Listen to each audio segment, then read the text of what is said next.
And I'm sitting there in early 2013 and I'm thinking, okay, I understand the problem now, but I have no idea how this is going to be resolved. And again, I'm doing the mental connection to the Father, and I'm assuming he's listening, because when I said, please, can you give me some idea of how this is going to be resolved? Because I personally don't see us fixing the problem. Okay. And almost immediately I started to get a download, and this has never happened before. It was almost instantaneous. I was getting a message back, was waves of energy were going to wash over the planet. That would amplify everyone's consciousness, and that would cause everything. That's a huge word. I didn't realize what that meant at the time. Everything was going to be revealed to everyone so that they could make a well-informed decision as to whether or not they wanted to go down the path of light or continue down the path of darkness with these fallen angels.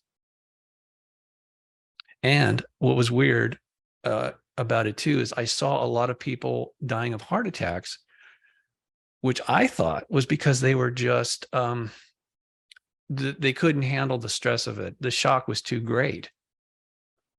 Now I know better. This is what I was shown. The reason I was shown it in that way was, you must prepare yourself, because people that you know and love are going to make these choices, and it's not up to you. It's going to be very difficult for you to watch them make the choices, but that is because of free will. That's their choice, not yours. And you have to respect that, even if you don't agree with it. And it's very painful. and okay, so intellectually in 2013, I see this happening and I'm like kind of freaked out by it, but it hadn't happened yet. And I said, oh, okay, I'll mentally prepare myself. You can't. I thought I could, but honestly, I really wasn't prepared for this stuff to happen, especially to my dad. But, obviously it's happening all over the world. This is huge for us here. This is a major shift that we're going through. Oh, and the other thing was, I found after that download, I actually found scientific papers that said, yes, there's waves of energy hitting the planet. They don't even know where it's coming from. Just to cap this, it's between 2013 and 2022 is a 10-year window. And that's basically the time frame we had to make our individually, collectively, that's as much time as we were going to be given to make the choice. Basically, by next year, that window is closed. That's my interpretation of what I was shown. I could be wrong. You're listening to Exopolitics Today with Dr. Michael Salla, your source for the uncensored truth regarding the human, extraterrestrial, global, and political agenda. Click the like button and subscribe to this channel. And now, here's Dr. Michael Salla. It's my great pleasure to welcome Robert Stanley to Exopolitics Today, and he has really an amazing story, both in terms of his personal experiences and research concerning UFOs in the Washington, D.C. area. So welcome to the show. Thank you, Michael. It's a pleasure to be with you. Well, I know it's always helpful for my audience to learn a little bit about the guest. So, how did you kind of professionally begin your work? I know you did some work as an investigative journalist, but you began as a security guard. So why don't you kind of tell us what happened after you kind of left high school, if you went to college and that sort of thing? Now, actually, I traveled quite a bit when I was younger. So by the time that I was supposed to graduate from high school, I would have been very much behind. I literally missed a lot of school. I had to do like correspondence courses and stuff while I was overseas. I was based in Malibu. That's where I grew up. And so my parents traveled a lot, and I had to travel with them because I was very young. I started traveling overseas at age 12. And even prior to that, we were traveling in the country because my father was an artist. My mom was a pianist. And so we had to travel. Anyway, by the time I was in my 20s, I was still living in Malibu, and I was one of the jobs that I had was working security at one of the private beaches there. And so that's where things really started to get bizarre for me, even though I'd had other unusual, supernatural, or what do you call, extraordinary experiences in places like Egypt and other places. But anyway, Malibu was where things really started to change, and specifically 1985, when I saved a young boy's life while I was working security at the beach. And during the process, I saw entities that were in the room, apparently tormenting the boy. And when I intervened, the reason I was there was actually because the boy was bleeding to death. He'd ran face first into a sliding glass door. And so I ran over there quickly. I mean, this is not part of my job, but I just instinctively ran over there and called paramedics. And in the process, that's when I realized something was very, very wrong. Aside from the fact that the boy was bleeding to death, there was some interdimensional entities in the room. Now, at the time, I didn't know anything about the other dimensions and these parasitic entities. The Gnostics called them archons. So that got my attention, because then they started coming after me at that particular day. And it was an equinox, and I went up on the mountain that night and I started praying, and I had not out of body experience, and I entered a realm of light, and I met a being who said he was my father. And it really shocked me. It changed everything about the way I saw myself and the world. And it took me decades to come to any kind of conclusion about what all that means. But when I went back to that location in the mountains in 1985, that's when I discovered that there was actually ancient megalithic ruins up there, probably from Lemuria. Maybe it's Atlantean. I don't know, because there's no records. There's absolutely zero records of who built those. Well, they're megalithic statues now, but the odd part, Michael, is that growing up, I had many times I had lucid dreams of being up in those mountains, in amongst those stone facility, but it wasn't ruined. In my mind, in my journeys, I guess, in the astral realm, they were still intact, and there was people there, and we were being educated on, well, I don't know exactly what. I can't tell you, but it certainly wasn't the normal curriculum that you get in a school. It definitely felt like a school. So that experience with the beings there in Malibu, in that mountainous area, I mean, you mentioned in one of your interviews with the Leak Project that being was a shining one and said he was your father, and you kind of couldn't work that out. So do you Right. want to explain exactly how that being looked and why you thought that he was your father, or maybe couldn't be, but yet was? Yeah, I mean, I have a biological father, so that didn't really make a lot of sense.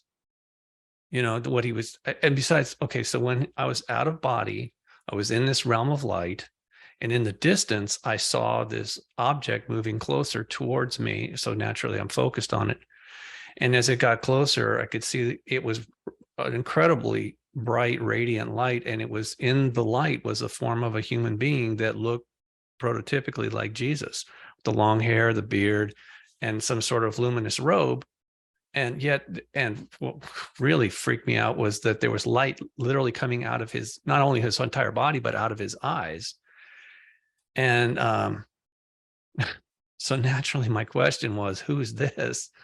I was just thinking that to myself. And then he said, I'm your father. And I said, he either said, I'm your father, or I am the father.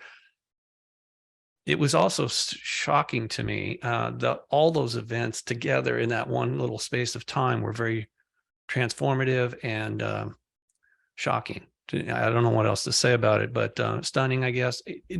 So the next thing I knew, I was literally back in my body, and I thought like maybe a few minutes had gone by. I mean, I didn't think I was asleep. And when I sat back up, I realized that hours had gone by, because the position of the moon when I laid down to rest was over my head. And then when I woke up or sat up, it was now setting on the horizon, which meant that hours had gone by. I usually don't wear a watch. I'm not a big fan of watches, so I tend to go by other things. And anyway, it was a series of events that I could not fathom what was going on at the time. And that's why it took me decades to even come to any kind of conclusions. And even so, as you'd asked me off air, what is my relationship with Enki? I don't know. I don't think I've ever met him. Although there was a period of time when I was reading the Wes Penray papers that I thought it probably was Enki, the way that Wes Penray was presenting him, and that, you know, the history of this world, because he does fall into that category of being a shining one. Most all of the Anunnaki are. That's according to what I've read recently. That's what the name Anunnaki actually translates to, is the shining ones. So now here's the other thing. After I went back to that specific location, I was looking for this individual, this entity who said he was my father. And instead what I found was these ancient ruins. And I kept going there and then I started having close encounters with UFOs by myself and with other people. And now this is right above Point Magoo Naval Base there in Oxnard, California. It's right next to, as you travel north from Malibu, that is what you'll find is Oxnard is the next city. And Point Magoo Naval Base was absolutely huge. And they have a history there of UFO activity. Major Donald Kehoe actually had mentioned this on the record, that when they first put in the radar systems, because it's a missile tracking center for the Pacific, you know, they'd launch them from Vandenberg, and then Point Magoo would track the missiles as they went all the way over to, I think it's Kwajalein. Anyway, Kehoe had said that when they put the first radars in there, they would literally burn out as these UFOs would pass over them at incredible speeds, with obviously emitting a tremendous amount of energy. And it would overload the systems of the radars there, which were directly right below where I was started having these encounters in 1985, and went on for a series of years. That's very interesting. I actually spent a little bit of time with Alex Collier. You may know of him. And I know he lived in the Malibu area, and he had his quite a few contact experiences in the mountain area of Malibu. I think it was Decker Canyon that the Andromedans landed and picked him up, and he had contact experiences there. So kind of quite interesting that area of Malibu, those mountains and canyons there, a lot of people have had contacts. Yeah, it's actually part of the community that they really don't talk about it much. I mean, we've talked about it amongst ourselves. And yes, I did meet Alex Collier there about, I think it was 1980, late 85, early 86.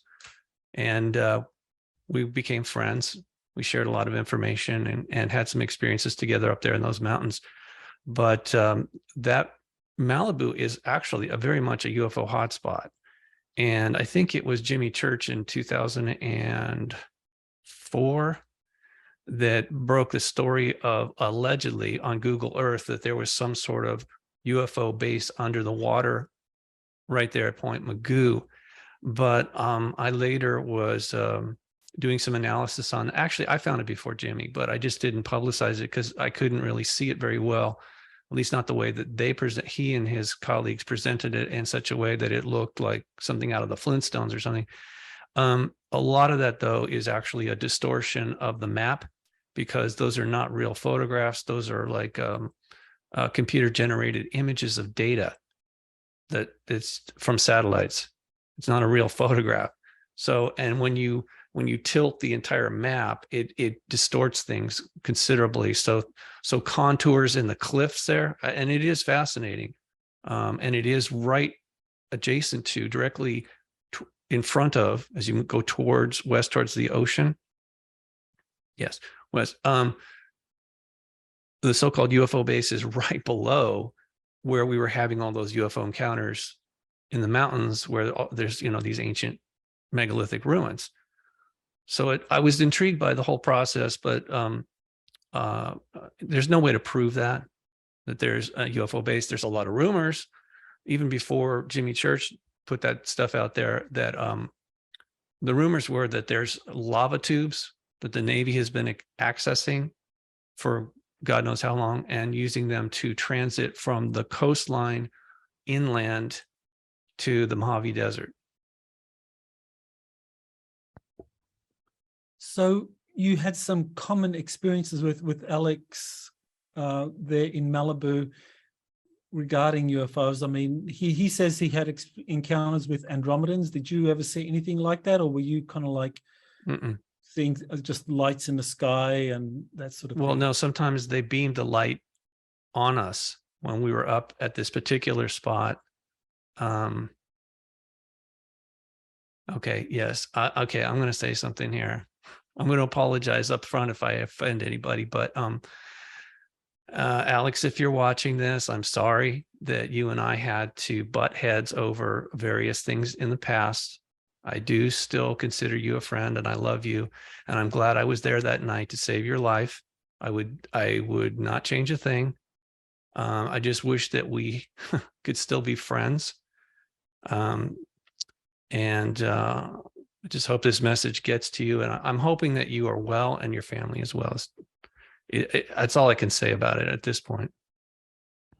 Okay, well, you have this encounter in March of 1985 with a Shining One, an out-of-body experience, and you continue to kind of travel, see the world. You're very interested in mysteries, and then you begin working as a journalist. So you want to kind of tell us a little bit about how you kind of began to work in the media industry after 85? Sure. Yeah, I wasn't expecting to do this at all. I was researching. In fact, Alex and I were sharing a lot of information back in the late 80s. But I ended up diverging into a different path, and obviously he did as well. But we both read a lot. And I began actually starting to talk to people just like he did. But eventually I went to a UFO conference or meeting. It was a meeting. It wasn't a full-blown conference, but it was a meeting in West Los Angeles. And I forget who the featured speaker was that night, but it was a place where like William Cooper had spoken, and it was called U-Forum. That's what it was. Penny Harper was the coordinator. And that night I met a woman who had just come back from Peru and had close encounters there. And she'd started a magazine called Unicus.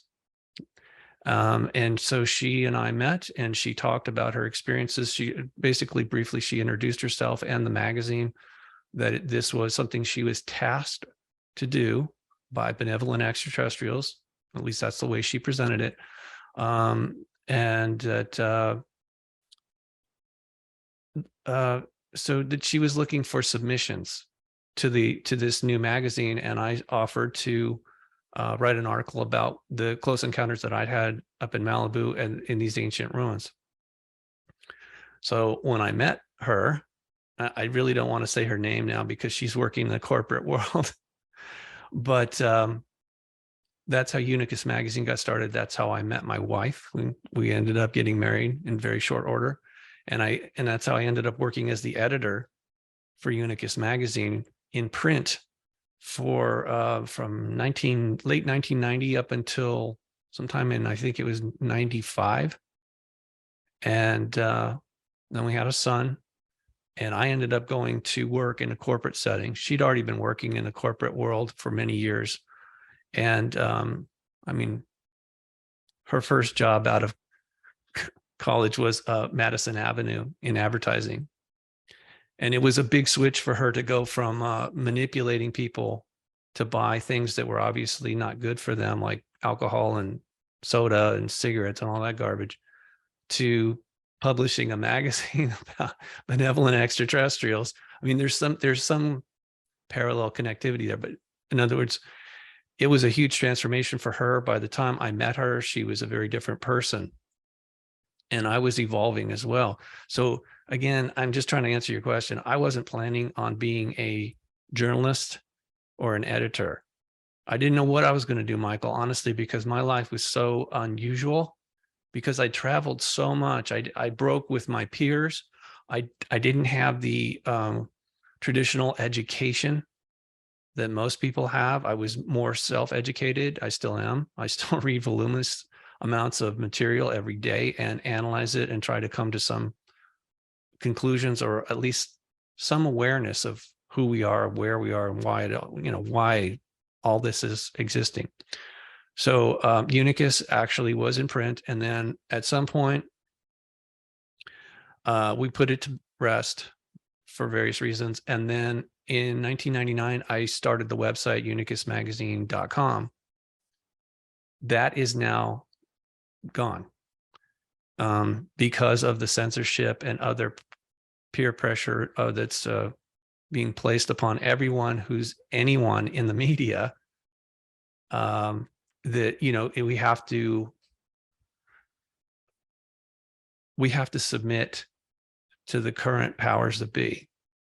Otherwise, we'll be censored or punished in other ways. Well, that takes me to the question about the powers that be. Now, you've talked a bit about the fallen angels, or the fallen Anunnaki, or the lower tier shining ones. So you want to tell us, who are they? Okay, well, it depends who you ask or who you read. I mean, Sitchin has his version. Michael Heiser has his. The books that I read recently, I found fascinating, are by a guy named Christian O'Brien. He's deceased now, but he and his wife, Barbara Joy, wrote a series of books, and the final one is a compilation of all their research. It's called The Shining Ones by Christian O'Brien. I was promoting that for quite some time, and I still feel it's worth reading. But I've long felt that we don't have access to all the information about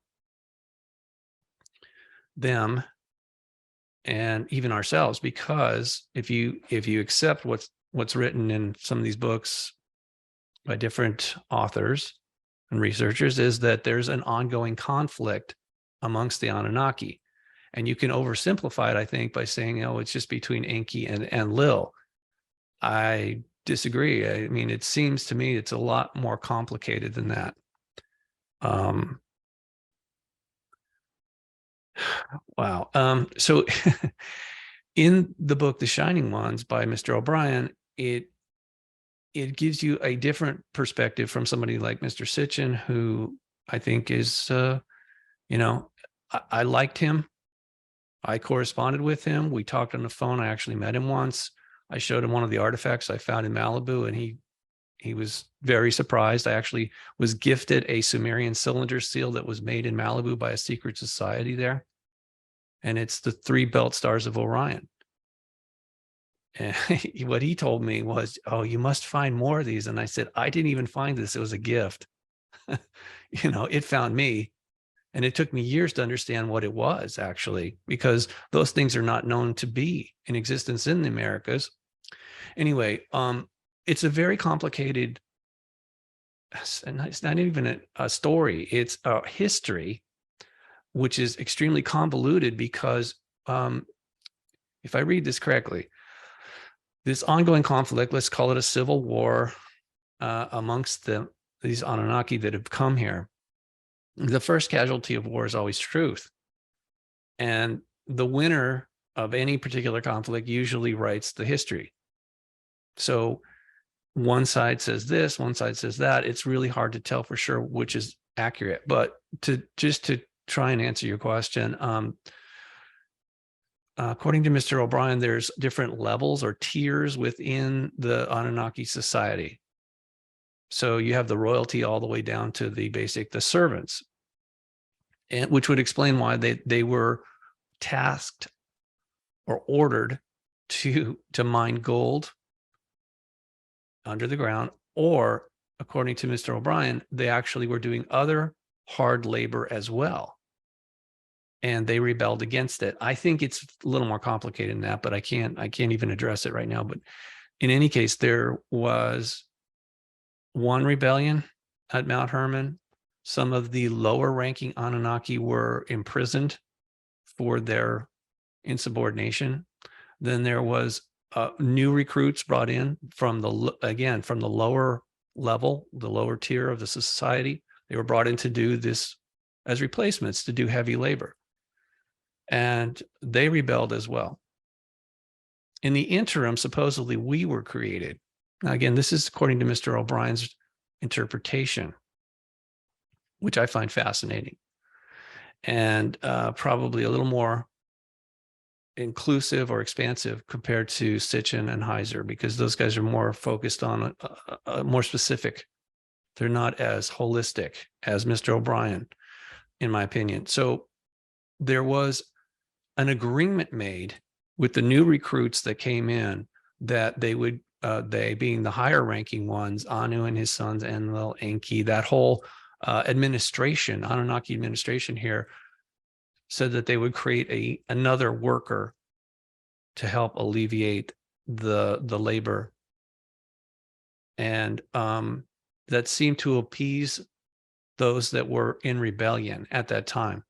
So the first iteration of us was a worker, not, and it didn't say, you know, Mr. Bryan doesn't say anything about mining gold. It was something, it was another level of construction that was going on specifically on Mount Hermon, which, by the way, is a UNESCO site. You can't even go up there right now without permission, at least not on the very top. And they've never really done proper archaeological excavations there that I'm aware of. There's something weird about all of this and what the secrecy. And I do think that the conversation we're having here would probably explain why disclosure is not forthcoming from any government agency on this planet, because it's not simply saying we're not alone. There's a whole backstory there that is very complex, and it's also putting us at a position of servitude.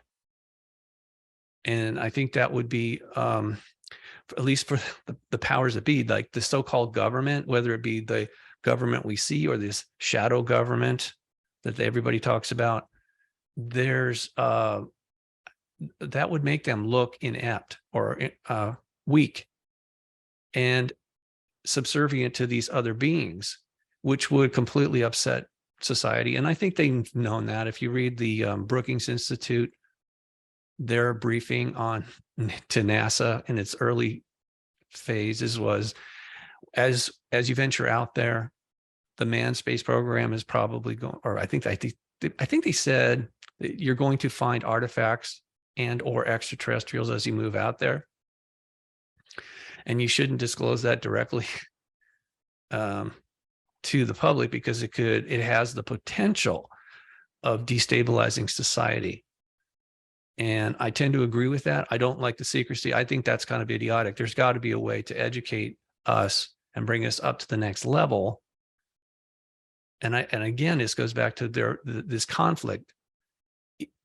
The government itself cannot disclose everything, because without the participation of these Anunnaki themselves directly addressing us, not through intermediaries, but directly. And you know, they have the technology if they wanted to, if they felt it was necessary. Apparently they don't feel it's necessary. And so we're being kept in the dark regarding this matter. And it's very frustrating. Well, you mentioned Mount Hermon, and that, of course, is the place where the 200 fallen angels were landed. It's described in the book of Genesis, book of Jubilees, and the book of Enoch goes into a lot more detail into it. Right. And so, you know, these fallen angels, you're saying that they are a rebel group or a lower rank of the Anunnaki. And the first group of Anunnaki that rebelled were I think you pronounce it Igigi, and that's mentioned in the Atrahasis that they rebelled. So you're saying that the fallen angels that are described in the book of Enoch and the book of Genesis were in fact these Igigi Anunnaki. Yeah, that's what Mr. O'Brien says, that they are the direct translation of Anunnaki means the shining ones, Elohim, angel, and I'm probably forgetting one of the other, but the bottom line is they have, these are not really names. They're more like titles or descriptions of these individuals and or their society, which obviously has been put here. And it is imperfect, clearly. They have issues. And we tend to be, I think, we're basically caught in the middle between these fallen ones, the rebels, and the leadership. So it's the thing is, the rebels have a point. I'm sure from their perspective, they feel like they've been wronged. But the behavior that they engaged in and are still engaging in behind the scenes is very detrimental to not only themselves, but us. And this is in the book, The Shining Ones. And again, it's quoting from those sources that you're talking about and more about how the flood is only after the fact. What originally happened during the second rebellion. And again, those 200, they weren't fallen when they arrived at Mount Hermon. They were replacements. They were new recruits. They rebelled later because they just didn't like the conditions. It was apparently an armed rebellion, and they didn't commit any violence that I'm aware of, but it so upset the administration that they imprisoned some of them. And but eventually there was an agreement. There was some sort of peace agreement there that we would be created as the intermediary or the worker. We would be assisting them. So after we were created, part of the assignment or the expectation of the higher ranking Anunnaki, they said to the lower ranking ones, we made them to work with you, to help you, but you must care for them. You must watch over them.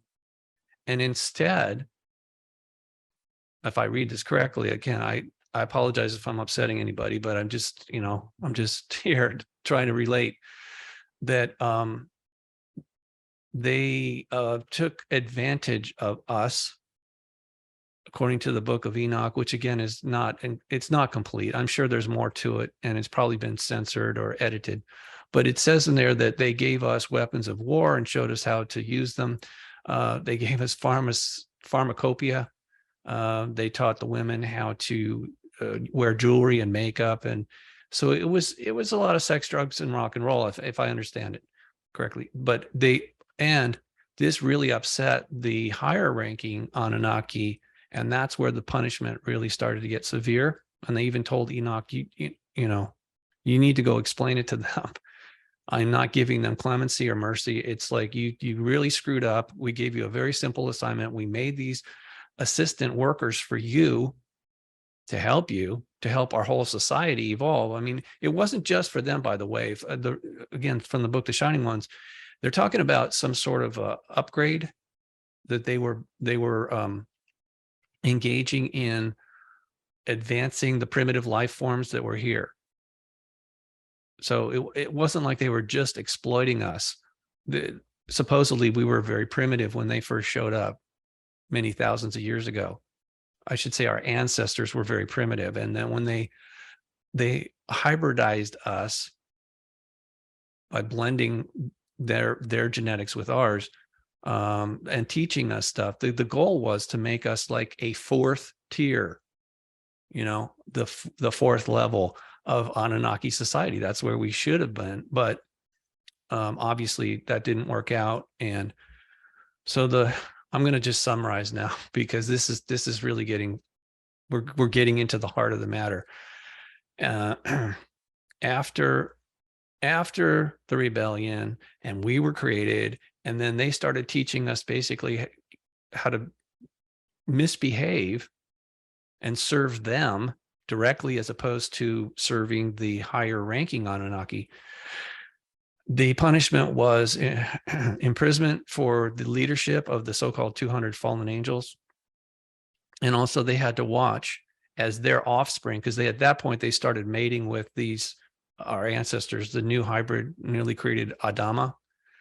And they started making families, and I'm not sure exactly how they induced them to murder each other, but it probably was ionized radiation or some other remote mechanism that they used to cause us, our ancestors, to literally attack and kill each other. That was part of the punishment, not only for us, but for these so-called fallen angels. And then comes the flood. Now, all of that, depending on who you read or which source you go to, is very, it's confusing, to say the least, misleading. We really don't know. That's why I'm just prefacing this, because when I was reading this book and my wife was reading it, she asked me a very important question. So how did this, if it was completely erased and they were incarcerated, the fallen angels were incarcerated, how come it's like we're back there again? How did that all happen? And I hadn't really thought of that question, but once it entered my mind, there was an answer there, which shocked me. I mean, it was almost instantaneous. It wasn't as though I needed to create an answer. It suddenly was in my mind that they were the higher ranking Anunnaki. We're talking about a society, a family, multiple families making up this society. They decided to give the lower ranking ones a second chance to do things right, correctly. Okay. And clearly they didn't. And a new group of us, the Homo sapiens, were created again so when I say they gave them a second chance, they literally, after all of that, they reconstituted this process, including more of the Adamas. And then they let out these fallen angels and said, hey, here's your opportunity. Show us that you can follow the orders and we'll give you clemency. It didn't work that way. Okay, so just to kind of like try to get a handle on what you've described and what the historic texts say. So we know that according to the historic texts, Enki creates the first humans, Adama, around 300,000 BC, after the first rebellion of the Igigi, and humans were created as kind of like a support.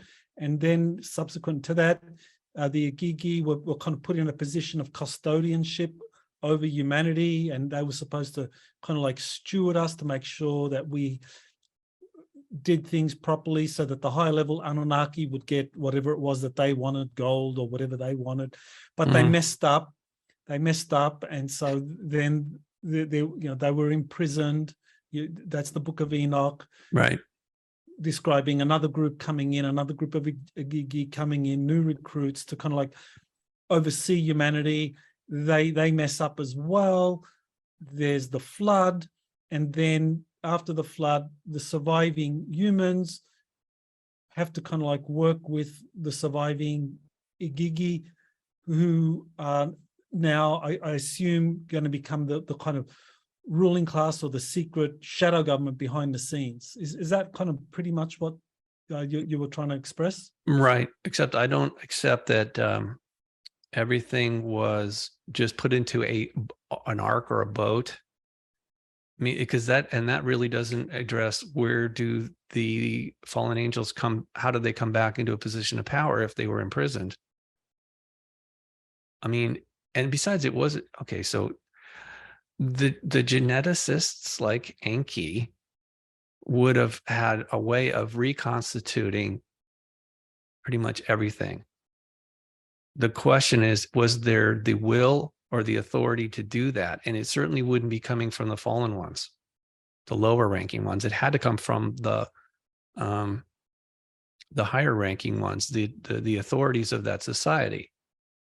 And again, I'm just going to, yes, you're right. That's a good summary, but I'm trying to make a specific distinction about the way it all unfolded, because we are not being given the full story. And apparently we don't need to know.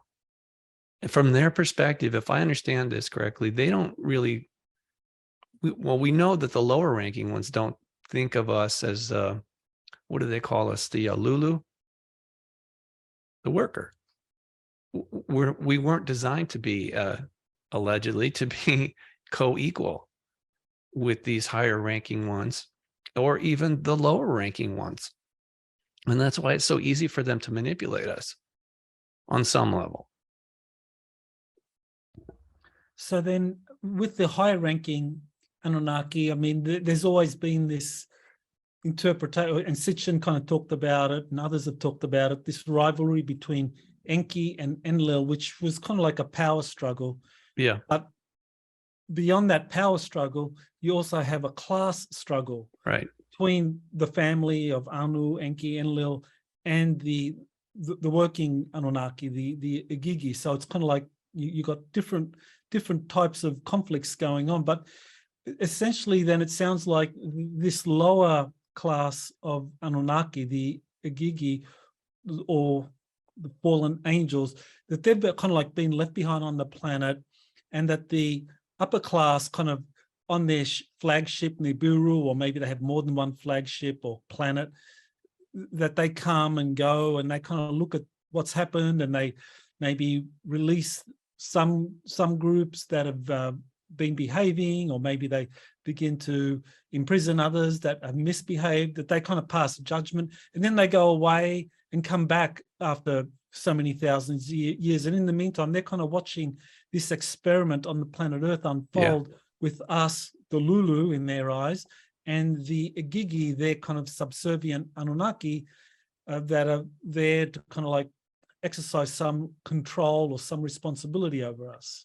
Hey, you know, it's fine for us to have this conversation, but can you imagine? I mean, it's come a long way. The Congress is now at least admitting that these things exist on some level in a very convoluted manner. Of course, with plausible deniability. They don't want to take any responsibility for any of this stuff, right? And I can kind of understand why. But can you imagine if in the mainstream media, which some people are enamored with, they literally look to the so-called authority figures to tell them what's real and what isn't. If this level of conversation or disclosure actually were to become mainstream, some people would really lose it.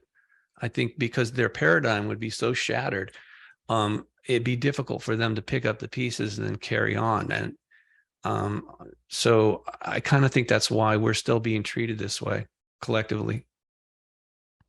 It's interesting. Yeah, I think a lot of people that are more secular, their world will collapse because it'll just be so beyond them. But I think a lot of the evangelical or Christian or Muslim or the Hindus, they'll just take it in stride because they say, "Oh yeah, this is all in our sacred texts. Yeah, we read about this when we were kids. We know all about Enoch and the fallen angels, and Sem Jasseh leading the fallen angels. Yeah, but we know all this." Right. But okay. So, but if we were given it again, and this is why without them, the Anunnaki being part of the process of disclosure or conversation, and engaging them directly is going to be shocking to everybody. It doesn't matter how much context or preparation that even people like ourselves who've been doing a lot of research and having experiences with them to some degree, it's still collectively going to be a major transition for us. And I'm not sure when that's going to happen, or even if it's going to happen. Maybe they prefer to keep us like this. Well, that's an interesting question. I know you've been talking about 2013 to 2022 being a critical window, that this is a time of us either kind of like transforming into something like a shining ones ourselves, or some kind of planetary catastrophe. So were you kind of told that? How did you find out about that time window? Because we're right at the end of it now. I know. So that's going back to the connection that I established back in 1985, maintained it to some degree with this individual who claimed he was my father. So and even in 2011, when I finally got to a point where I asked him mentally, telepathy, whatever you want to call that, I asked him specifically about that boy and other people who have these encounters with so-called demons or archons or whatever, a possession. possession by parasitic entities. I said, you know, I'm kind of at a brick wall here. I don't understand. I need some clarity. Can you help put this into context? And I don't try and ask trivial things of him because I'm sure he's very busy, but he's clearly a very bright and intelligent individual. So the information started coming to me after I made that request, but it was gradual. It was day by day for the next 2 weeks or so, until finally I was in the shower one morning and suddenly I thought, man, I've seen pictures of those things before. It was Trevor James Constable. When he was still alive in California, he was taking pictures using infrared film of these objects. He called them sky critters. And I'm like, oh my God, yes. So again, suddenly it all started to come in as I'd requested. It started to come into focus. And then I wrote an article with those pictures, and quite a bit of information actually just flowed through me. Even Carlos Castaneda's, I'd read him years before, but suddenly I was seeing it like with a whole new what do you call them? He had a name for them, flyers. Everybody seems to have another name for these entities, but the bottom line is I put together this article and I tentatively shared it with some people.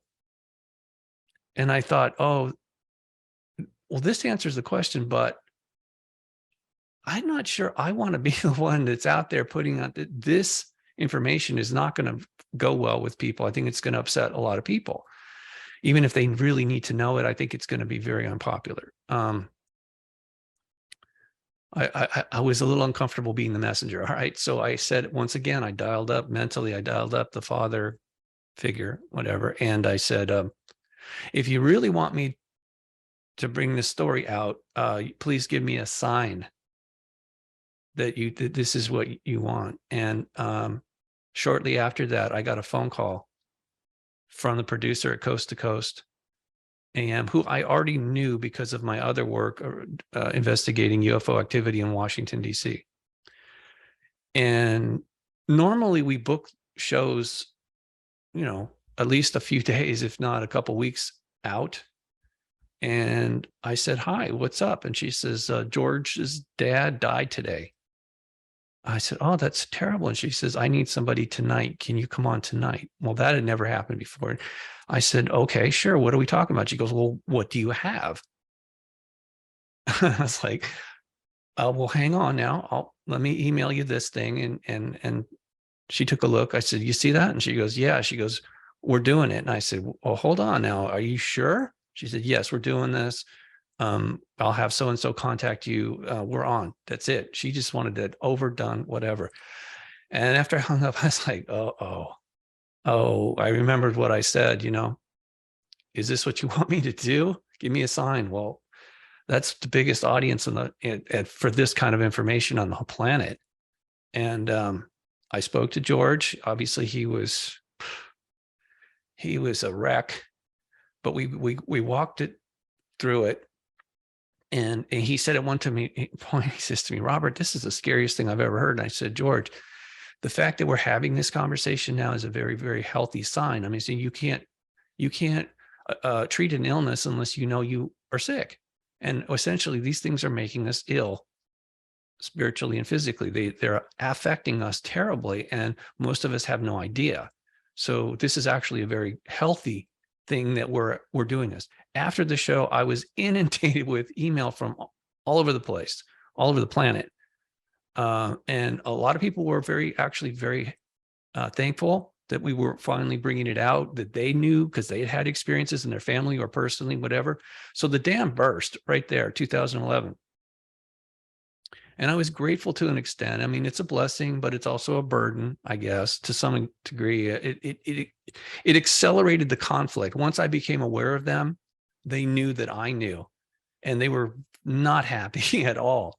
Because it isn't just the lower ranking fallen angels. There's another component to all this, Michael, and that's why I'm bringing it up.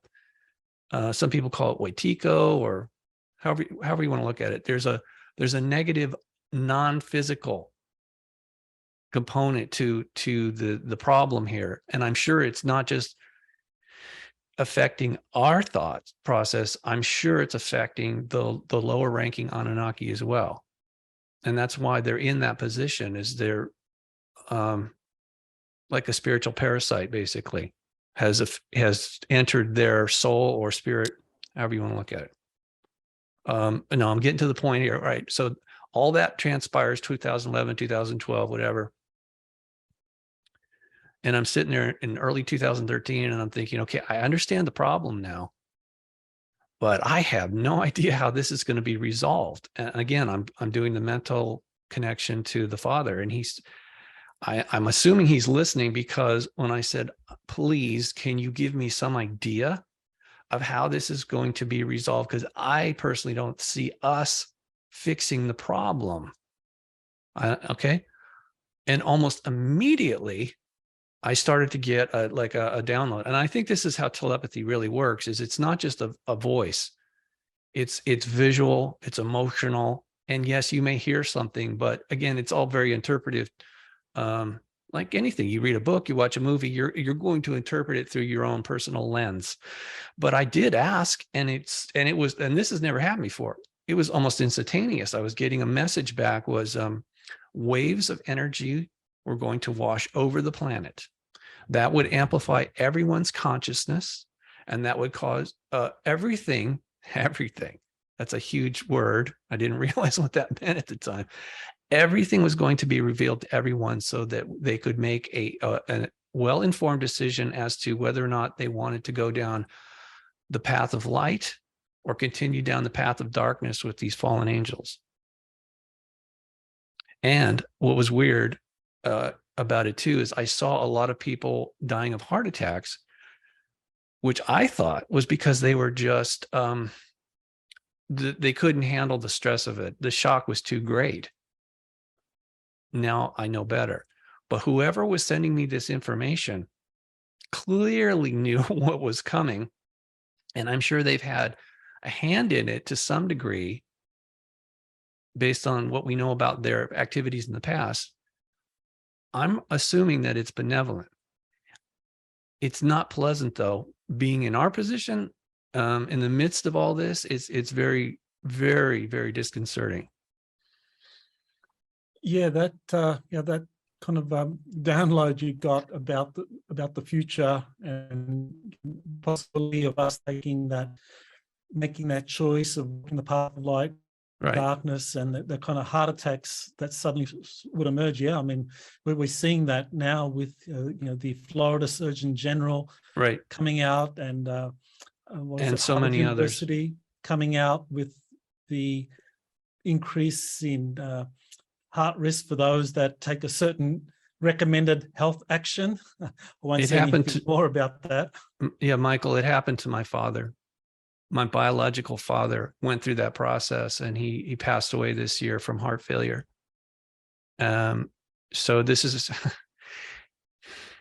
is what I was shown. The reason I was shown it in that way was, you must prepare yourself, because people that you know and love are going to make these choices, and it's not up to you.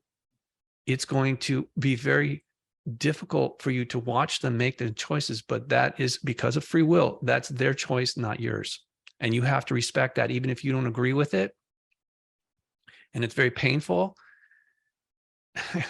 and okay, so intellectually in 2013, I see this happening, and I'm like kind of freaked out by it, but it hadn't happened yet. And I said, oh, okay, I'll mentally prepare myself. You can't. I thought I could, but honestly, I really wasn't prepared for this stuff to happen, especially to my dad. But, obviously it's happening all over the world. This is huge for us here. This is a major shift that we're going through. Oh, and the other thing was, I found after that download, I actually found scientific papers that said, yes, there's waves of energy hitting the planet. They don't even know where it's coming from. Now, you could say that's a weird coincidence, Robert. If you want to look at it that way, yeah, but I see it as more confirmation that whoever was giving me that insight really was being honest about it, you know? Oh, so it was between 20, again, just to cap this, it was between 2013 and 2022 is a 10-year window.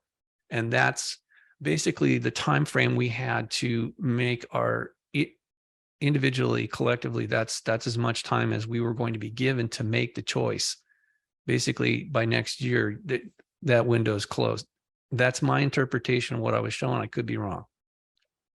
Well, I think I'd love to kind of go into that a little more. But before we go there, I think it'd be worth to just say a little bit about these two books that you wrote, one in 2006 and the other in 2011, where you were focusing on UFO sightings in the Washington, D.C. area. So was this motivated by your kind of understanding that these fallen angels, Igigi, lower class Anunnaki were operating behind the scenes? Not at all. At that point, even though I'd already read Sitch and I'd met him, I was aware of that. But in spring of 2005, I got an email from Daryl Sims. He's the alien hunter, so-called. I knew Daryl. I'd known him for a while, and he sent me an email with pictures of UFOs swarming over the Capitol. One had actually landed on the Capitol roof. And he said to me, Robert, can you give me your opinion? Do these look real? Are they genuine? And now, of course, at that point, 2005, pretty much everybody knows Photoshop. And I'm thinking, it could be anything. Because the events took place in July 16th of 2002. So by the time I hear about them in 2005, I'm looking at the pictures and I'm thinking, if this really happened, why hasn't anybody reported it? So fortunately, the contact information for the photographer was in the email that Daryl sent to me. I called him up, he picked up the phone, and we've been in communication ever since. But what he told me was this incredible story of how he was there that night with a high-end professional Nikon equipment. He was doing a photo shoot for an album cover for a local recording artist. And they were there between 11 and like 1 at night. And he was using film, 35 millimeter analog film for the photo shoot. So, because, the question comes up, could there be distortion? And he said, absolutely not. These are not lens flares, because I was using the Nikkor distortion-free glass. And I came to understand that later. It's super expensive, and it's amazing the level of technology. And for anybody who knows about photography, you know exactly what I'm talking about. For those who don't, like if you had a cheap pair of glasses and it's distorted and smudged, you'd know it. But if you have like Zeiss lenses or something, you can walk outside and everything's like crystal clear. Well, that's what these lenses are like.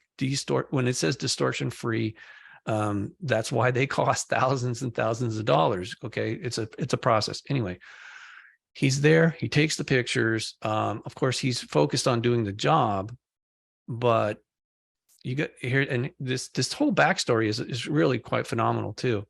Prior to that, he'd spent 14 years working at ABC News, running a team of people doing audio visual work for ABC News in Washington, D.C., including the Capitol, the White House, Air Force One, Marine One.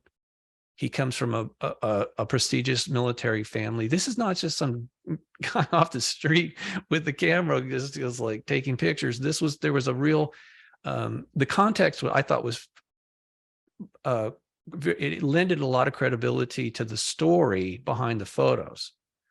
So eventually, I got back to Daryl and I said, man, did you even talk to this guy? And he said, no. And I'm like, well, okay, I hope you're sitting down, because Daryl's retired military. He used to be a military police officer before he went into the CIA. And I started telling him this stuff. He goes, well, damn, Robert. He goes, you got to get those things analyzed. And I said, now, wait a second. I was just an innocent bystander. And suddenly now I'm going, we're going the next step. And I feel like I'm being sucked into this, but Okay, fine. That's perfectly logical. Makes sense. I asked the photographer, is it okay? Can we do that? He said, yeah, but I'm not surrendering those things for a minute. I'm going to be standing right there as a technician analyzes the negatives, which he'd actually turned into positives, I believe. I could be wrong. Well, that's how you make slides. Anyway, you take a negative and you turn it into that's just what they call it. Anyway, it's a process. He took the actual film to a film lab in Washington, D.C., directly across from the FBI.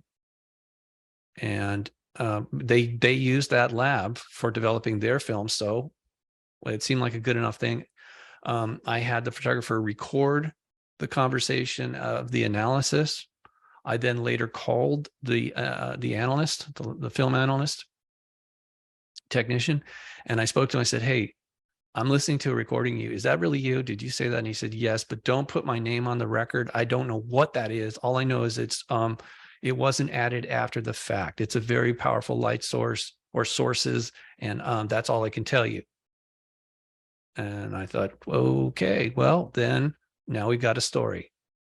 I don't know. I can't answer all the questions that are going to come up around this, because obviously those things should not be in that controlled or prohibited airspace over the Capitol, or let alone touching down on the roof. No way. No way. According to our laws, especially after 9/11, and this is, remember, that was September 2001. This was July of 2002. That shouldn't have happened, but it did. And the film proves it. Film. And so I took it from there. I published the article with the photographs in Nexus magazine, as well as on my website. And I had done a brief interview with the Capitol Police Public Relations Department. And I just said, look, I'm going to run this article. There's an incident that took place. We have photographs. I just want to give you guys an opportunity to come on the record and make a statement. And it was very short and sort of like robotic, but I got him to come on the record. A week after that was published, I got visited at my home by a black helicopter. Now, I live in just a regular civilian neighborhood in the South Bay of Southern Torrance area, actually, at the time, Southern California, Los Angeles, South Bay. And the helicopter came to my house, started doing maneuvers over the house, shaking the entire house. Naturally, I was there. Fortunately, my wife and son were not. But I came outside as it was hovering over the driveway, low enough that I could have hit it with like a baseball, easy. And it was completely tinted, black, loud as hell. And I'm looking up at them, and obviously they were looking at me, probably taking, movies or pictures or something. And I had the presence of mind to run into the house and come back out and take a picture of them as they were leaving. Well, I'm telling you this because unintended consequences was this. Yes, I was intimidated. It scared the crap out of me. But then I realized, wait a second, they clearly know who I am and what I'm doing now, and they're upset the fact that I'm investigating something that they don't want to have to answer for, whoever they are. Okay, I would find out later, but it's just to make the story simple. It motivated me to go looking, because everybody knows about what happened in 1952. It's on the public record. They showed up at least 2 or 3 times, according to the major mainstream media. And I remember that, but so I started with that. And then I just kept looking and looking, because I'd already done professional research. At that point, I'd been working for Honda Research and Development, writing reports for them. Like a corporate journalist, basically, is what I'd done. As I wrapped up Unicus in print, I needed a job. So that's what happened. I ended up working for Honda. And so I had an idea of how to do real in-depth research and create a timeline. So the reason that's important is you can start to analyze spikes in the data over time. And that gives you some indication of the level of activity It doesn't explain everything, but it's a baseline. It's a start. So that's what I did. And I quickly found 100 reports from 1850 to 2005. And I thought, wait a minute, how come, if that's really going on, how come nobody's talking about it like this? I mean, the way we're talking about. And then so I went a little deeper, and eventually I found, I think it was a little around 200 reports. And I thought, okay, I can't do another article. This is crazy. You know, this is like a book. So that's how the first book came out. And that's how come I contacted Coast to Coast, the producer, very nice lady. And we talked for an hour. She was very skeptical. Didn't know who I was. Not that that matters, because it doesn't, it's not about me. It's, do you have the data? Do you really have that data? I said, yes, I'll send you the pictures and I'll send you a sample of, the book. And can we at least talk about it? I mean, so after the show, actually before the show, they put up some of the, they always promo it with me, but also what are we talking about? And there was little pictures of the UFOs in Washington, DC. Somebody saw that and sent me a picture that they inherited from their uncle, who was Air Force intelligence, who took pictures of them in 1947 of UFOs over the Pentagon on July 4th. So it was starting to snowball. And I mentioned all this on the show. It was the first time I ever talked to George, and we got along pretty well. But after the show, I started getting emails from people going, hey, where's the pictures? And I said, it's on the website. And they're like, no, it's gone. It's gone off of your website. It's still on Coast to Coast, a little bit that they put up, but your website is, somebody took the pictures off your website.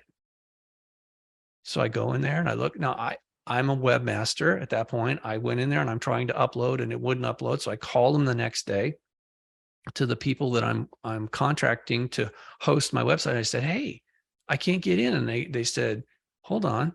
The tech guy said, hold on. And he went and he goes, I can't get in there either. Somebody has locked us out of our server. And I'm like, oh, okay, this is bad news, man. It's just like, first it's a helicopter. Now we're dealing with this crap. I mean, a little stressful, just a little bit stressful, because I don't know who I'm pissing off, but somebody, well, I found out later, it was a software company in Herndon, Virginia, notorious for clandestine activity. So apparently that company sold them the software, and it had a back door and allowed them to go into the server and just basically shut them out. So I had to move my whole website over after that. I'm telling you that for a reason, because so I figured, okay, I don't even know what I'm doing to piss these people off. I thought it was free country, First Amendment, whatever. I thought, if this is real, can we at least talk about it? They're kind of in a quandary here, because they cannot officially, like we said before, they cannot officially come out and say, yes, this is real, because then all the questions that is going to come from people like, well, how long have you known this? And are they a threat? And all that. The implications are enormous, right? You can't just say, oh yeah, UFOs are real. Like, what do you mean? It's like being a little pregnant. You can't do that. So anyway, I wasn't planning on writing a second book. But what happened was, this is 2000, sometime in 2007, after the book was out, and it was what a lot of people were, I thought they were paying attention, but I was finding more and more reports that I didn't include in the first book. And I thought was weird. It's like, how deep does this rabbit hole go? And I found, coincidentally, right, I broke the story in 2005, but Walt Disney had done a documentary about aliens. It was a promo for their ride in Disney World in Florida. And they did a little documentary, and in it had a few seconds of UFOs swarming or doing these weird maneuvers around the Capitol from 1952. And I thought, oh my God, let's get a copy of that. I'd actually found another copy. Nick Cook from Jane's Defense Weekly had done a documentary where there was color film of 1952 of them, the whole squadron kind of passing behind the Capitol. And that was that came out in England in 2005, I think it was. Also, yes, after I'd done my thing. So there was 95 and 2005, it was leaking out, it was leaking out. So I'm thinking, oh my God, I thought I was done. I called Disney. At the time I was living in Los Angeles, and I called over to their office and I said, I know you've got a copy. They put me in touch with their entertainment attorney or some attorney. And I said, I understand you have a copy in your library, your archive over there in Burbank. May I see it? No. Okay. May I have a copy? No. Do you? And I said, why not? Well, said, we don't know who owns it. I'm like, how is that even possible? How'd you get permission to use it if you don't even know who owns it? And I'd kind of gone over this with, not Bob Dean. It was the other guy, Colonel Wendell Stevens. He and I had a long conversation, which I included in my first book. And he had said that they basically confiscated all the cameras and film of the events of 1952. And there was way more than 2 or 3. I think it was more like 20 something that happened. That, yes, I know that was shocking to me too. But anyway, 2007, I'm on the phone with trying to get information or, a way to get a copy of this from Disney, and basically a brick wall. And as I'm on the phone, I'm hearing helicopters coming towards the house, way louder than the first time. So I said, okay, I got to go. I go outside. For some reason, I felt like I better go to the other side. I should have had my camera, but I was so freaked out. I'm like, no way. I go to the other side of the street to the neighbor's house, and I'm watching them. Now, this time there's 2 of them, and they've got the double rotors. These are big helicopters. The first one had a single rotor, which was loud enough. But when 2 of them came in tandem, they came in and they started doing a maneuver over my house and literally shaking the entire neighborhood. The whole air is just chop, chop, chop, chop, chop. I was like, what in the hell are you guys doing? That is so freaking dangerous. Do something like that. If you're trying to intimidate me, congratulations. I damn near, wet myself. I was so freaked out by the sound, and it just didn't. I never thought in my wildest dreams that something like that would happen. Okay. And once again, I ran into the house and I got a picture of them as they were leaving. So just to document, I'm not making this up. I never would lie about something like that. That is just too weird and way too upsetting. Because at that point I said, basically F this stuff. I'm not getting anywhere. I don't need this kind of stress. And once again, thank God my wife and kid were not there, because I don't know, my wife might have threatened to divorce me, because that was so scary. And so I just wanted to kind of like go ahead. Go back to this issue of who was behind them, because I know, oh, right. I know that the 1952 incident in Washington. In my research, I found kind of 2 explanations, and I don't think that they're mutually exclusive. One is that these were a group of extraterrestrials that were there to kind of like warn the United States, warn the Truman administration about going down the path of thermonuclear weapons and so forth. Right. And another group was saying that these were actually flying saucer craft from Antarctica that was belonging to a German secret space program, trying to put pressure on the US to negotiate. So, that 1952 incident, and then, you continuing to find evidence of flying saucers or craft over the Washington, D.C. area, and that being all covered up. And, you're definitely over the target. You're having helicopters come after you or kind of buzz you. So, who did these craft belong to? Why were they trying to cover that up? Yeah, it's impossible to say with any specificity, unfortunately. I'd love to be able to tell you, but again, we don't have a direct communication with whoever is making those things. We can speculate all day long, Michael. Believe me, I have, and others have, and they still are. It's a whole range of possible explanations. I think the better, simpler question is, are they hostile? Apparently not overtly. How are they getting into the controlled airspace? Well, that is part of the historic record, as well as the photographs that were taken in 2002. They are coming through wormholes, portals. And one of the photographs, the final photograph of that night, shows this jumping into a thing. There was also another one directly over the Capitol, and you can literally see something coming out of or into a portal. It's like a freaking hole in the sky. And inside is this luminous object, or maybe it's an individual. I don't know. I mean, that's the other thing. Are we talking about craft? Or are we talking about entities? Or maybe, obviously it could be both, but some of the way that they behave, that was weird. The photographer, he said they were entities. That's what he kept calling them. Obviously there's an intelligence behind them, but it's something that most people never even considered. Is like, angels supposedly can fly. If they're interdimensional, they're clearly coming in and out of between dimensions through these portals, windows, stargates. You call them whatever you want, but that's part of the historical record. Because when the pilots in 52, when the pilots they'd see them on radar or visual or both, and they'd come at them, they would just blink out. Well, they weren't gone. I mean, if they didn't just turn off the light, they were literally gone. And as soon as the aircraft returned to base, they would just pop right back out or into our reality. And that's a big problem. Again, I'm sure that's why disclosure isn't happening, because we're not at military parity with these craft.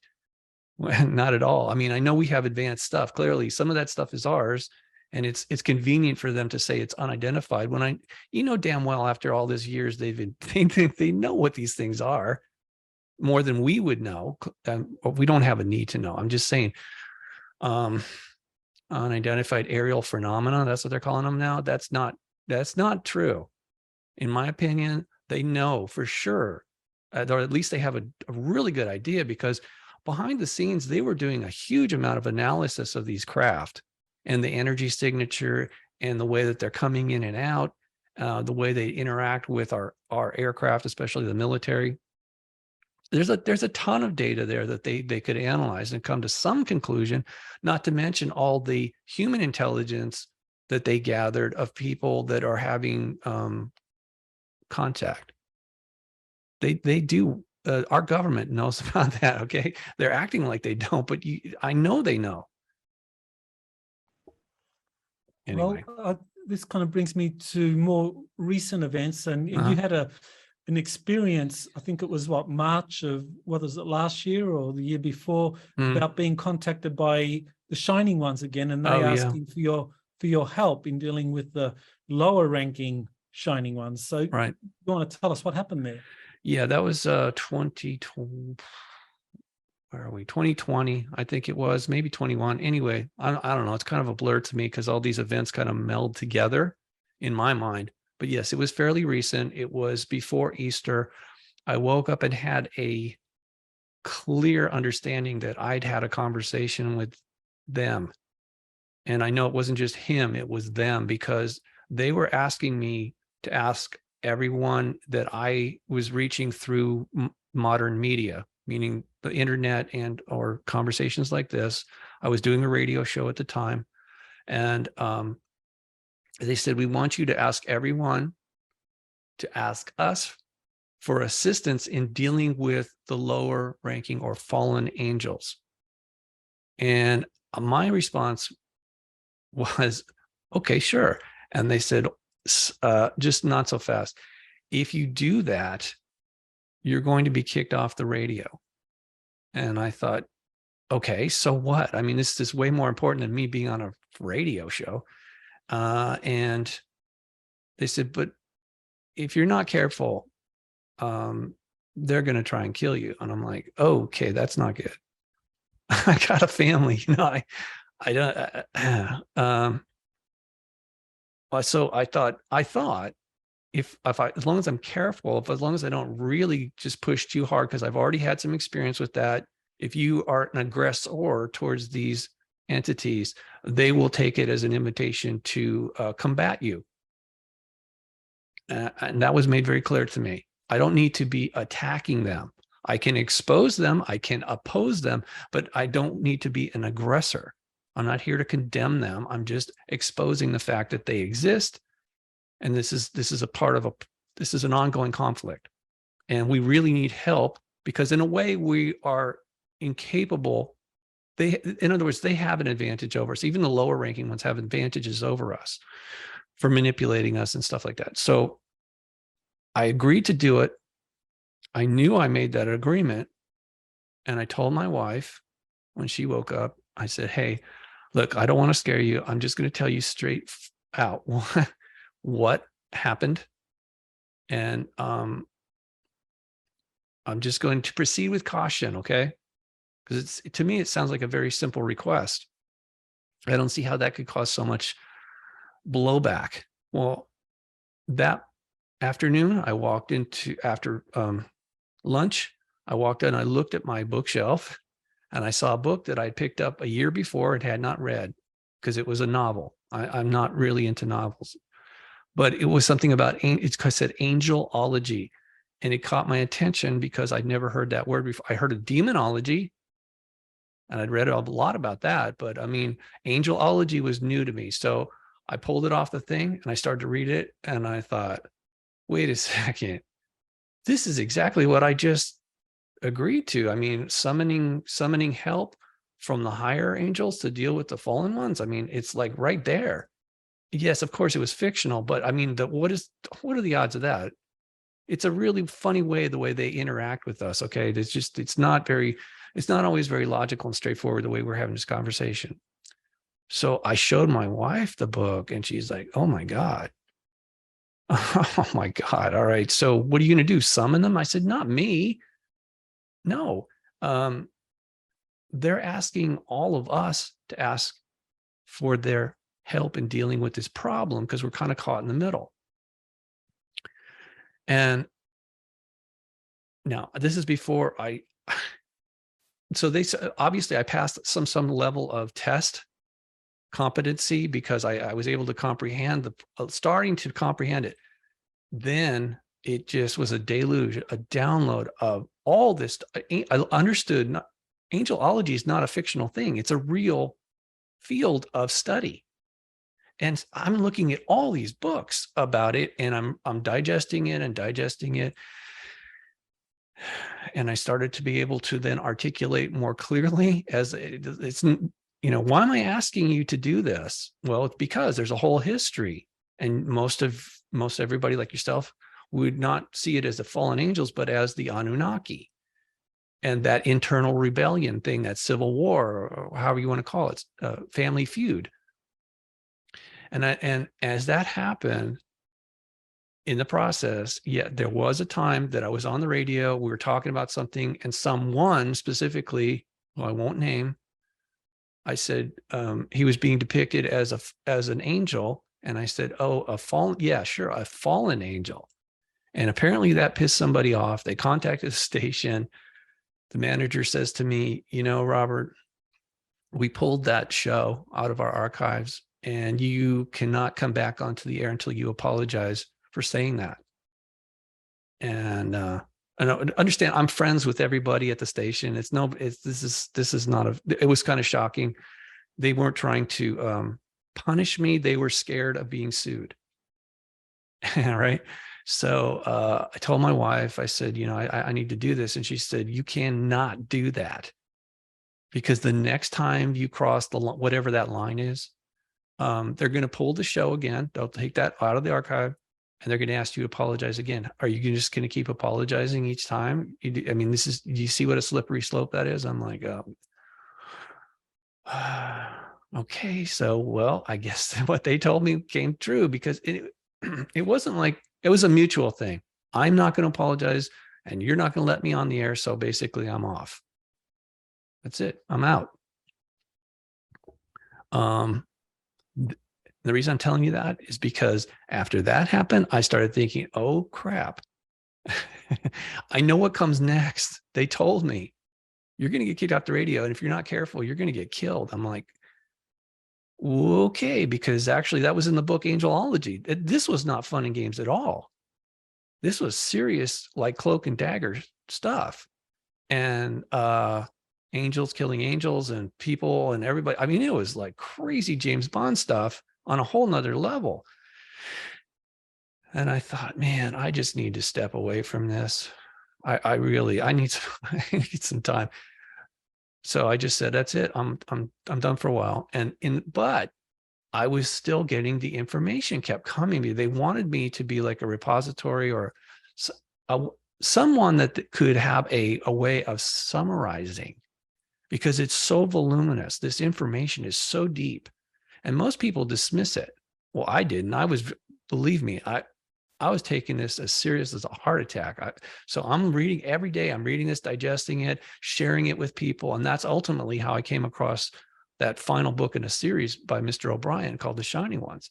And at that point, I thought, well, this is next level. This has got to be a very high level angelology.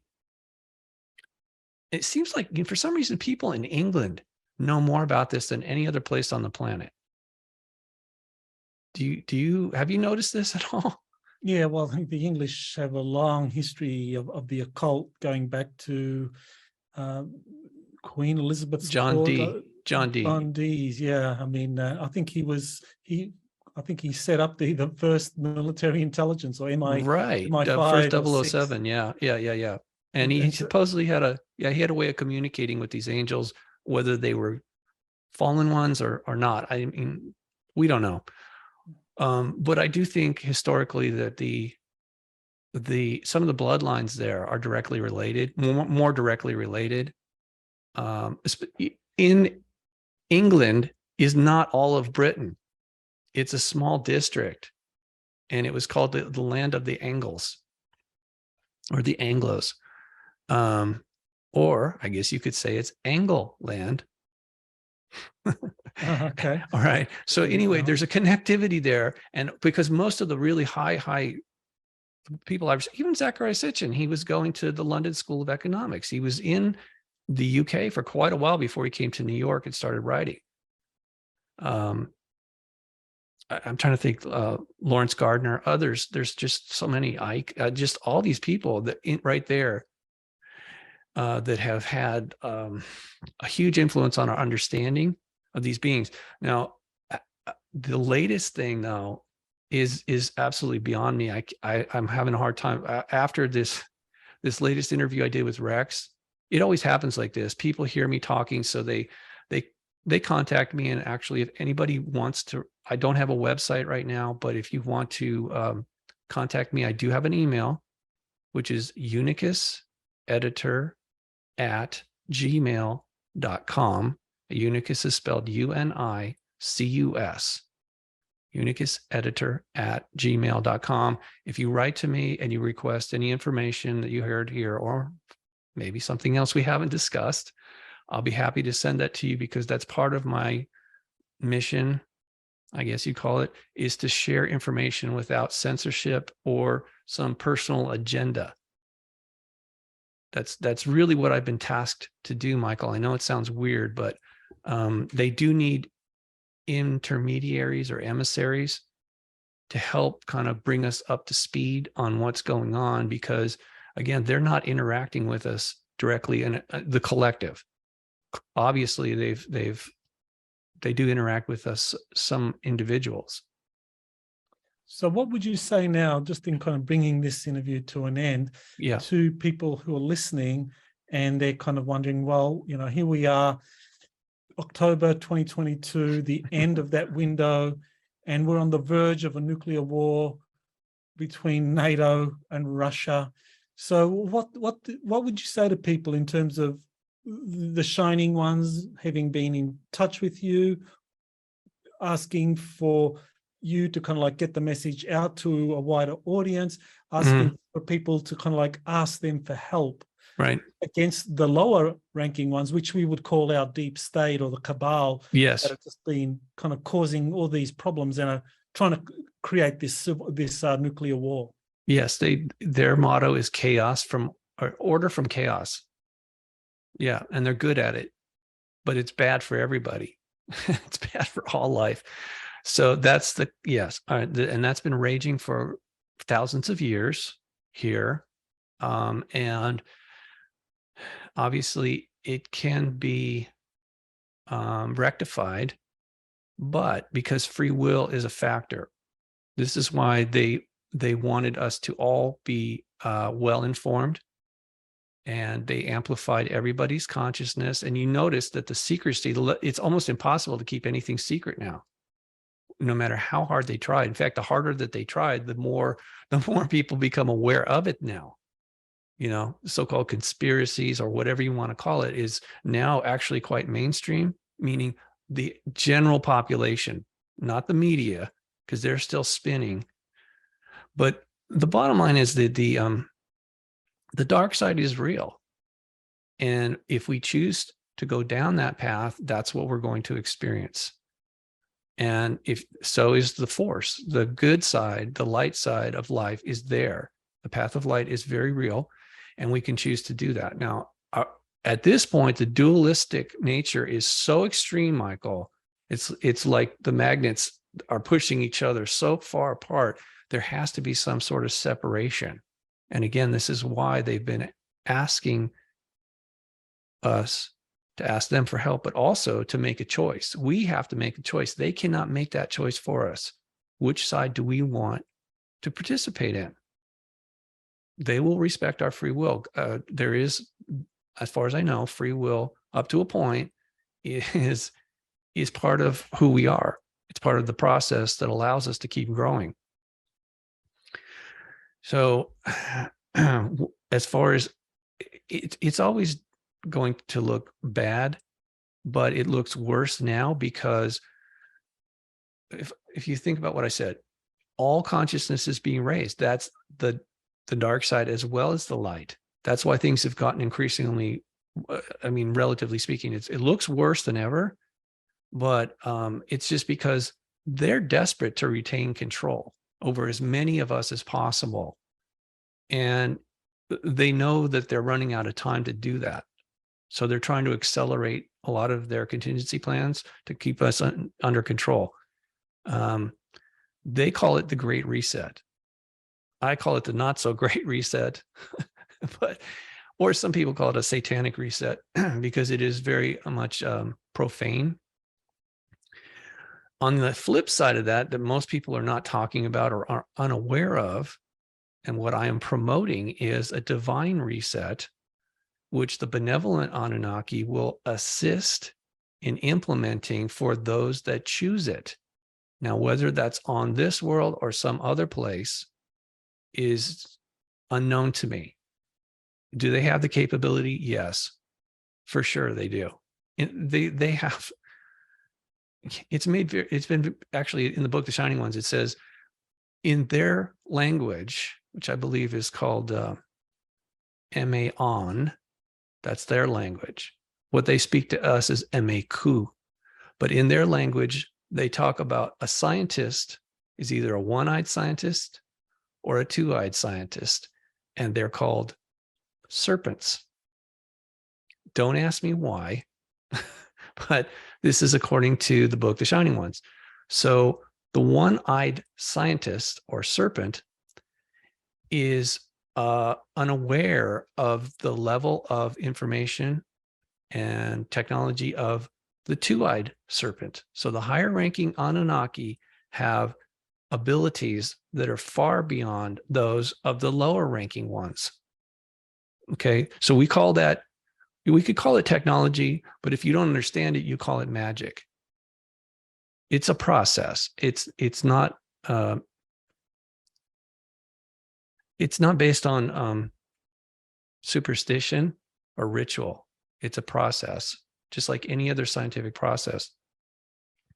But the level of our understanding of quantum physics and other things, these multiple dimensions, is going to accelerate greatly as we interact with the benevolent ones. But there is a prerequisite there, and that's what you heard me talking to Rex about. And I actually sent you some books about, kind of give you just a glimpse of what is a master. What does a higher ranking Anunnaki look like or act like? And it's, well, benevolent for one, loving, sure, loving, but their abilities or capabilities are much greater than what we think of, what we currently understand. Again, it looks like they're performing miracles or magic, and it's actually a manipulation that they're doing from a benevolent place, their sacred heart, their soul, right? And that is permitted. That level of manipulation is benevolent, so it's permitted. They literally become like co-creators. That's why we call them gods, because they can manipulate the subatomic particles, the field, the source. But if you are on the lower end, first of all, you wouldn't even know about that technique. And if you did, you wouldn't be permitted. It would just it's like a circuit breaker. You basically destroy yourself before you could go out there and, let's say, use that same process to manipulate for evil intent or deeds. It would collapse on itself like an avalanche. So I'm telling you this because the future is going to be, for some of us who choose it, is going to be even better than we can imagine right now, because we're so inundated by these distractions. Every day they keep telling us to be afraid, prepare for the worst, and all that stuff. That's not what I'm focused on. I'm aware of it. Yes, I'm not stupid, but I'm also focused on the divine reset, how that can happen, how we can participate in that if we so choose. It's not that difficult, but I'll close with this. It begins with loving yourself, truly loving yourself. Part of that is to forgive yourself for all, because we're not perfect. We're in a state of becoming. Okay. If you don't love yourself, you cannot love your neighbor, and you cannot love God fully. So this is something that Jesus allegedly had said. What is the most important commandments? And he said 2 things: love your neighbor like you love yourself, and you love God with all your heart and soul. There's a piece missing in there, which is what I told you. Preface it this way: if you don't love yourself, you can't love your neighbor, and you can't love God, because your heart is not open. I don't mean your physical heart. Your sacred heart, your soul, is the doorway that connects to all of creation. Okay, so it's not that difficult, but it does take effort. We definitely need to work on it, to focus while there's time, and that's why I came back. I'm building another website so that we can ultimately not only share this information, Michael, but we need to get off of these platforms. We're not designed for this. I think the goal is to move from the digital to the physical to the spiritual. We need to come together collectively on a soul level. And there's only one way to do that I'm aware of, and it's going to start with coming together, like congregate, not religious, but spiritually connecting on a heart level, really loving ourselves and loving each other. And that'll draw in not only the angels, but the presence of God. And with that will be truly a divine reset. I think that's a great way to end the show. Thank you. So I want to thank you, Robert, for really giving us such an extensive overview of your background and, of course, the role of the Shining Ones, the Anunnaki, in modern day society. My pleasure. Thank you so much, Michael, for having me. You have been listening to Exopolitics Today with Dr. Michael Salla. Please remember to like, share, and subscribe to this channel. Join or start a conversation in the comments. Take the time to explore the vast library of best-selling books, webinars, and podcasts by Dr. Salla. Visit exopoliticstoday.com.